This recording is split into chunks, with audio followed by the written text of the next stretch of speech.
Hello, my name is Pedro-José Guillén.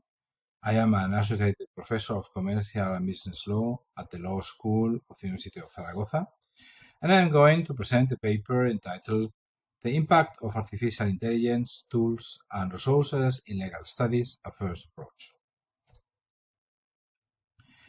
The paper is based on the work done in the framework of a teaching innovation project of the University of Zaragoza developed during the academic year 2025-2026 on artificial intelligence, tools and resources in legal studies. However, the work is in progress and it will continue during the next academic year. The project aims to delve into one of the most significant challenges in legal studies today, the use of artificial intelligence in teaching and learning processes and the acquisition of competencies in artificial intelligence for future legal professionals. To gain an adequate understanding of the context-facing project, the team decided to conduct a study of the situation at the law school. In its first section, this paper intends to give an overview on a field study of our Faculty of Law on the use of artificial intelligence by our students. Further, to advance in the knowledge of the use of these tools and resources, the project set following goals. First, to develop a repository of artificial intelligence tools and resources applicable to legal education by identifying predictive and generative artificial intelligence tools and resources suitable for use in learning activities within law students. Second, to create a guide outlining methodological guidelines and best practices covering pedagogical, technological, legal, and ethical aspects for the use of artificial intelligence tools in law educational studies and activities.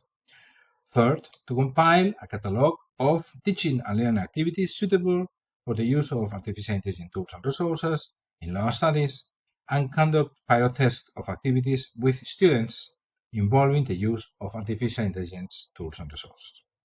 The second section of this paper is devoted to present some preliminary results regarding the above-mentioned guidelines. And the paper will finish with some final remarks. Well, as said before, a survey on the use of artificial intelligence by students of the law faculty, the law school of the University of Zaragoza has been conducted during academic year 2025-2026. Regarding the sample and profile, the survey on which this report is based was open during the first and the second semester of the academic year 2025-2026. A call was made to all students enrolled on official face-to-face programs at the law school, including both undergraduate and postgraduate programs. The approximative number of students of the Faculty of Law is 2,077. The survey collected 252 responses from students. The gender breakdown shows a female majority, as it happens in the studies. In terms of year group, the largest group of respondents are undergraduate students, especially second-year law and business students and first-year law students. Master's students account for smaller proportion.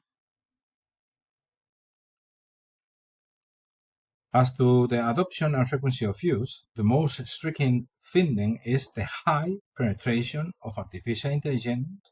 Only 7 students state that never use it. 42% use it regularly, daily, or several times a week, 29% occasionally, and 26% depending on the subject. Overall, 97.2% of respondents make some use of artificial intelligence tools, revealing virtually universal adoption within this world. Considering the tools used, ChatGPT dominates clearly. It accounts for 88% of the mentions, with a very significant lead over Gemini, 43%, and Copilot, 9.5%. On the other hand, tools specialized in law are used just by 3.6% of respondents, suggesting that students have not yet adopted solutions designed specifically for the legal field. And on the other hand, only 9.5% use or have used paid versions, confirming that free access dominates the user ecosystem. In the opinion of the project members, it should be noted that access to specialized legal tools is not available under the same conditions as they are paid for, so the lower usage may be due also to this fact. Considering the academic proposals, artificial intelligence is primarily used to obtain explanations of complex concepts, 88.4%, followed by the creation of diagrams and summaries, 54%, and the structuring of assignments, 35.7%. According to the students' response in the survey, the direct rating of paper ranks last, 9.9%, which could indicate a certain awareness of ethical limits, although it may also reflect a fear of being detected. The search for and synthesis of case law occupies an intermediate position, 25.1%, which is a significant finding given its implications for legal education. As regards the direct rating of assignment, project members do indeed believe that the fear of being detected might have introduced a bias into the responses, despite of the confidentiality of the answers. It is possible that students use artificial intelligence tools and resources for the direct rating of assignments to a greater extent, but they are reluctant to state this in the survey, given that despite of its confidential nature, the data will ultimately be analyzed by teaching staff. None of the students surveyed stated that artificial intelligence tools and resources are used to complete assessment tests, a form of bad practice which teaching staff are aware occurs as part of the prohibited behaviors in the assessment of learning outcomes. Considering the reliability and verification, there is a very interesting tension in the results, as nearly 60% considers that the results of artificial intelligence to be quite reliable, and only 2.8% consider them very reliable. At the same time, 32% consider them somewhat unreliable, and 4.8% judge them to be outright unreliable. Despite this largely positive perception, the verification behavior exhibited by students is notable. 39.3% state that they always verify the results, and 37.3% almost always do so. Only 4% never verify.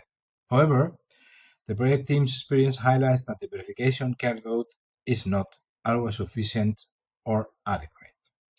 This gap between stated trust and verification behavior is a significant finding.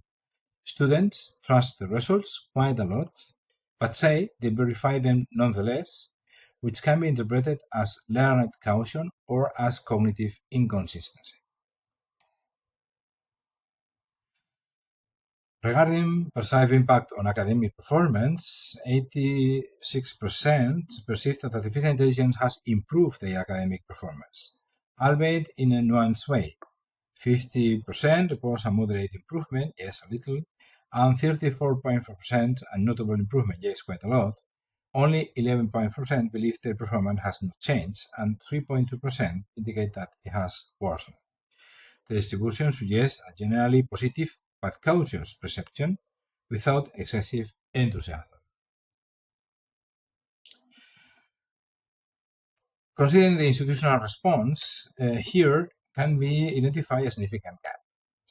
60% of students have not received any training or technical guidance on the use of artificial intelligence, not even on how to draft prompts. Only 25% state that they have had some guidance, whilst the remaining 25% report having received very little information. As for warnings regarding ethical and legal implication, the situation improves slightly. Nearly 44% state that they have received some basic guidance, although nearly 32% have received no warnings at all. Finally, 62% do not know whether the University of Zaragoza has any policy on the academic use of artificial intelligence. At only 14 students, 5.6%, cite that they are aware of one, but at the present time, actually, there is no policy at all. Institutional gap is a key finding. widespread use coexists with an almost total absence of a perceived regulatory framework. There are also differences in teaching approaches. Several comments, particularly from second and third year students, highlight frustration at the lack of a uniform policy. Some lectures are prized for their openness, whilst others are perceived as threatened by the technology, which leads to a reluctance to acknowledge its use. Considering the preferences on training and policy on use of artificial intelligence, the preferred training approach is for each lecturer to explain how to use artificial intelligence in the subject, an option chosen by nearly 57% of the respondents. Thematic talks with practical exercises and tutorial talk lag considerably behind, 60 and 11% respectively. This preference for subject-specific integration over generic training is consistent with the profile of students who already use artificial intelligence and demand contextualized guidance. As regards the desired institutional policy on assessment, a moderate stance predominates. Nearly 30% prefer limited use by the lecturer and an obligation to include a statement of use, and 34% accept unrestricted use but also require a statement. Only 2.4% support an outright ban. In summary, 74% of students support some form of declaration of use, which provides the institution with a solid basis of consensus to move forward with reasonable regulation. Finally, regarding the ethical and issues and concerns, only 6 students reported having encountered any ethical or academic problems, but 25% said that they had not encountered any, but they fear they made, revealing a latent awareness of risk. The two most common concerns are the unreliability of results, 64%, their inaccuracy, 60%, followed by the loss of critical analysis skills, nearly 50%, and the risk of professional dependence, 45%. The risk of plagiarism is a concern for 35%, and the discrepancy between marks and actual knowledge for 21.4%. Well, the results reveal two patterns of analytical interest. First, there is a widespread adoption, but at low economic cost, given that 97% use artificial intelligence, but 90% do so using free versions. Secondly, predominantly cognitive passive use is identified, geared toward obtaining operations and diagrams rather than writing or analyzing independently. Third, a notable institutional gap between widespread use and the perceived absence of a regulatory and training framework is demonstrated by the study. And fourth, a student consensus in favor of regulation involving a declaration of use, which contrasts with the low demand for a ban. These findings are relevant to the design of academic integrity policies and artificial intelligence literacy programs for the legal sector. Now we move to the second section of this paper, which has to deal with the guidelines, with some preliminary results that we can deliver. One of the goals of the Teaching Innovation Project is to provide a guide of guidelines and good practice in didactic, technological, legal, and ethical perspective for the use of artificial intelligence tools in training activities for law students. A collection of references has been gathered to develop this guide, and a process of reflection on its content has begun. This development will continue during the execution of the project in the academic year 2026-2027. Nonetheless, regarding the guidelines for using artificial intelligence in training activities, some preliminary results can be included in this article, in this paper. First, regarding technological guidelines, that means guidelines oriented to develop a proper prompting. At first, the catalog has been developed in defining 10 golden rules. First rule, provide context. Second rule, specify the output. Third rule, avoid bug requests. Fourth rule, break into steps, request examples, also choose a format, assign a role, look for a professional treatment, refine and iterate, and very important, humanize and personalize.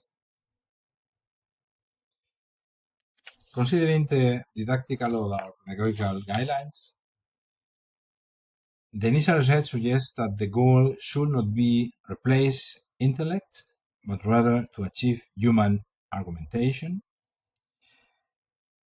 operating under the detect, diagnose, act cycle. This model, the student uses artificial intelligence to detect anomalies and diagnose problems, but the legal resolutive act remains under their exclusive domain. According to this model, legal education should progress through the following levels. Level 0, no automation. The student performs the entire task manually. Level 1, technological support. Use of basic research tools by students. Level 2, task assistance. Artificial intelligence suggests to the student structures or summaries. Level 3, decision support. Artificial intelligence poses alternatives that students must evaluate. And level 4, partial automation. Artificial intelligence generates complete drafts under human supervision. Finally, considering ethical guidelines, the following elements stand out. First one, responsibility. The use of artificial intelligence does not dilute the jury's moral responsibility for the final outcome. Transparency. Preference for systems that allow explaining the reasoning behind a conclusion. Third, sustainability. Be aware of the environmental impact and energy cost of training large models. Fourth, social justice. Active vigilance to ensure automation does not deepen inequalities in access to justice. And finally, very important, academic integrity. The obligation to declare the degree of artificial intelligence intervention in any academic production. Coming to the end, some final remarks. Learning students are already using artificial intelligence, although most of them can still be described as cautious users who approach these tools with a degree of uncertainty. In this context, the challenge for legal education is to move beyond a narrow focus on preventing academic fraud and instead provide clear guidance on the appropriate educational use of artificial intelligence, ultimately preparing students for its responsible and effective application in professional legal practice. However, the greatest challenge for us as professors lies in designing a comprehensive institutional strategy at the degree level and ensuring its successful implementation across the curriculum, so that artificial intelligence literacy becomes an integrated and coherent component of legal education. Thank you very much for your attention.